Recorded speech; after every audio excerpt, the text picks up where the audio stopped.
श्री गणेशाय नमः। आत्मज्ञानामृत ग्रंथ के द्वारा जीवन की सार्थकता और सत्यता क्या है, इसे प्रदर्शित किया गया है। श्री गणेशाय नमः।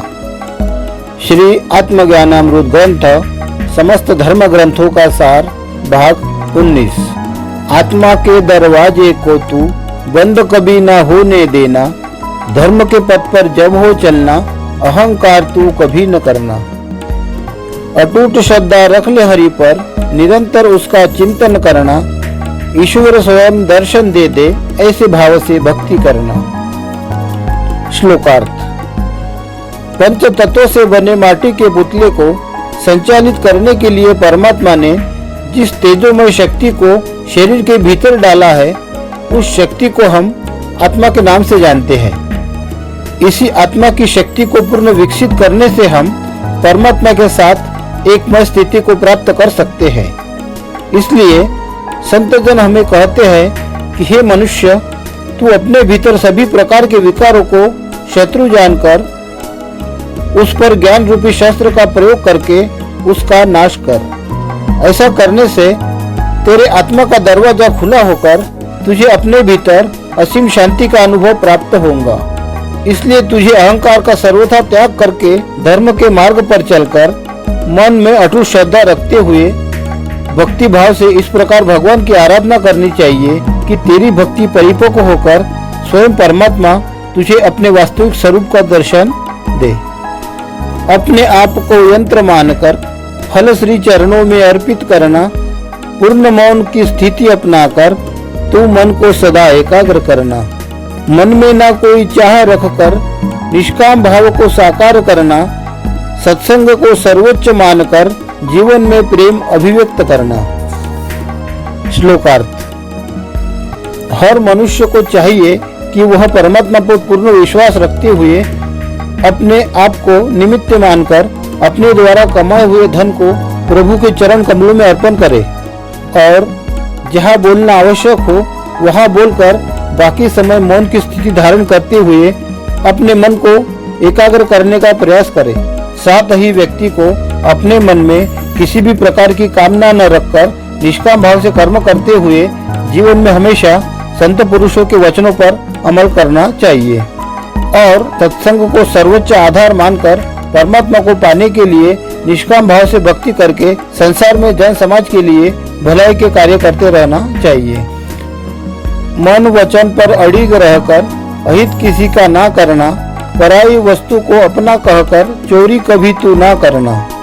धर्म कर्म में विश्वास रखकर मुख से झूठ वचन नहीं कहना, धन संग्रह की भावना त्याग कर परहित का सदा ध्यान रखना।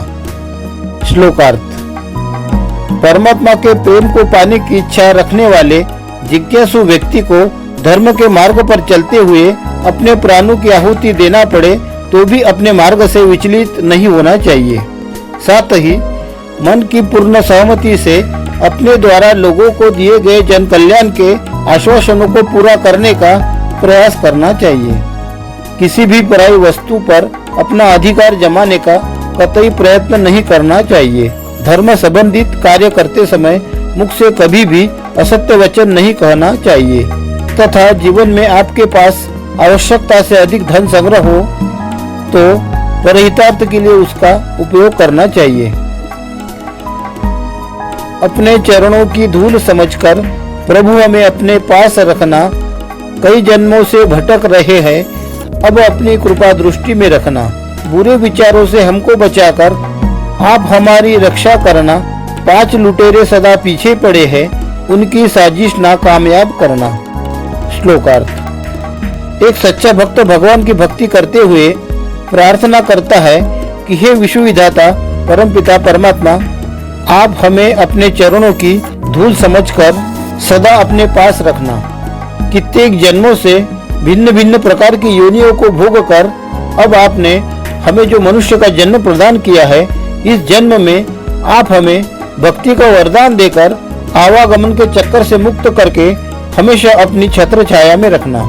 साथ ही हमारे भीतर जो अनेक प्रकार की बुराइयां हैं, इनसे हमें छुटकारा दिलाकर सदा हमारी रक्षा करना। भवसागर में मेरी नाव फंसी, प्रभु इसको पार लगा देना। डगमग डोले जीवन नैया, प्रभु खेवट बनकर तुम आना। एक ज्ञान की एक कर्म की, ऐसी दो पतवार हमें देना। जीवन में जब तूफान आए, अपने दिल में हमें जगह देना। श्लोकार्थ। एक सच्चा प्रेमी अपने अनन्य प्रेम को परमात्मा के समक्ष अभिव्यक्त करता हुआ व्याकुल भाव से कहता है, हे जगदीश्वर, आपके इस माया रूपी संसार में हमारा जीवन उलझकर रह गया है। इस संसार सागर में आपके सिवाय दूसरा कौन है जो हमारा उद्धार कर सकता है। इसलिए हे प्रभु, आप केवट बनकर एक ज्ञान और एक कर्म रूपी पतवार हमें प्रदान करके हमारी जीवन रूपी नाव को इस भवसागर से पार कर देना। जीवन में जब जब विपरीत परिस्थिति आए, आंधी आए, ऐसे अधर प्रसंग में हमारा हाथ पकड़कर सहारा देना। वेद शास्त्रों में वर्णन किया गया है कि इस नश्वर संसार में कुछ भी स्थिर नहीं है। यहाँ पर हर समय परिवर्तन की क्रियाएं लगातार घटित होती रहती है। इसी के चलते मनुष्य के जीवन में कभी सुख तो कभी दुख की स्थितियां उत्पन्न होती रहती है। परंतु यहाँ पर ना तो दुख की अवस्था स्थिर रहती है और ना ही सुख हमें हमेशा के लिए सुखी कर सकता है। इसलिए मनुष्य को चाहिए कि सुख दुख की जरा भी चिंता न करते हुए जीवन में जो भी परिस्थितियां आए उसे परमात्मा का आदेश समझकर स्वीकार करना चाहिए और प्रभु से प्रार्थना करना चाहिए कि हे परमात्मा, हम आपकी छत्र छाया में पल रहे हैं, इसलिए आप ही हमारे पालनहार है। आपका अनुभव हमारी बुद्धि से परे है। आपको जो मंजूर है वही हर हाल में होकर रहेगा। इसलिए हे प्रभु, आपकी मर्जी पूर्ण हो। परमात्मा की सृजन अवस्था का अनुभव प्राप्त करने के लिए आप सभी महानुभावों से विनम्र निवेदन है कि इस वीडियो को अधिक से अधिक लाइक और शेयर करें। धन्यवाद।